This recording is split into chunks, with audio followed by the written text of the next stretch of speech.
तर मित्रांनो नमस्कार, मी विनोद सोनंसे स्वागत करतो तुमचं आपल्या एका नवीन व्हिडिओमध्ये।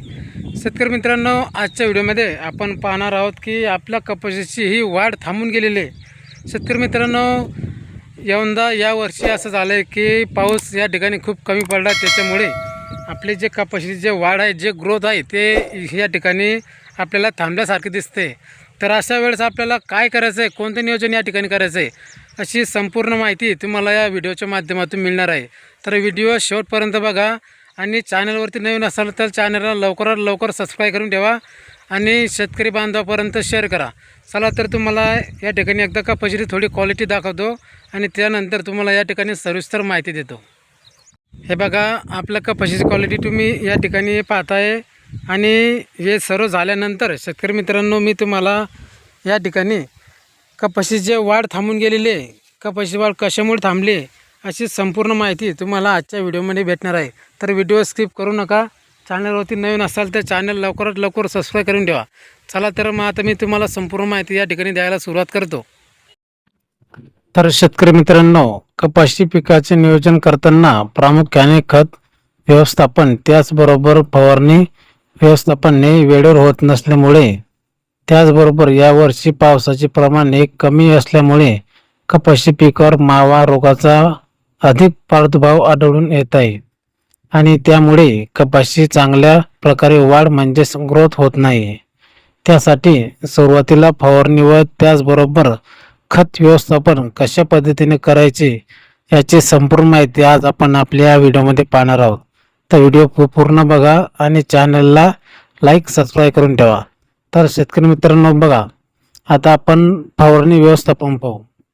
बघा, मावा रोगाचा अधिक प्रादुर्भाव असेल तर कपाशी पिकाची अपेक्षित वाढ होत नाही। जर आपल्या कपाशीवरती मावा जर जास्त असला तर या ठिकाणी आपल्या कपाशीची वाढ होत नाही।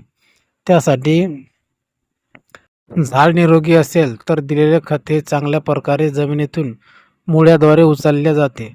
त्या परिस्थितीमध्ये झाडाची अधिक वाढ झालेल्या बघायला मिळते। शेतकरी मित्रांनो, मुळ्याच्या द्वारे जर आपलं खत गेलं तर या ठिकाणी आपल्या झाडाची वाढ चांगली बघायला मिळते।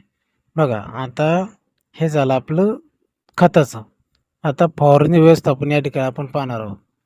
तर बघा, फवारणीसाठी 70 ते 80% मावा रोगाचा प्रादुर्भाव असल्यास आपल्याला या ठिकाणी सुप्रीम ओझो कंपनी 40 मिली आणि एसिफेट 75% 30 ग्रॅम, त्याचबरोबर मोनोकोक्टोफॉस 36% 30 ग्रॅम आणि 100 ग्रॅम युरिया प्रतिपंप।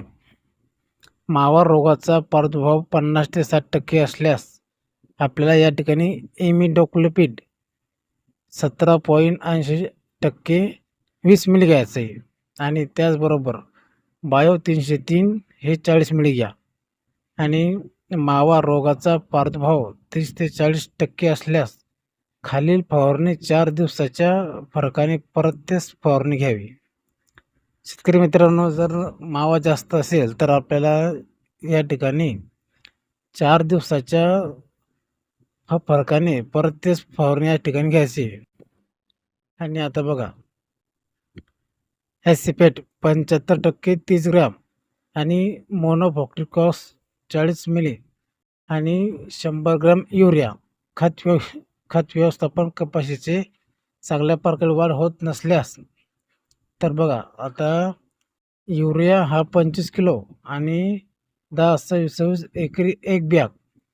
बघा, आता खत देण्यास 6 ते 7 दिवस उशीर झाल्यास 10-20चे प्रमाण एकरी 75 किलो टाकावे।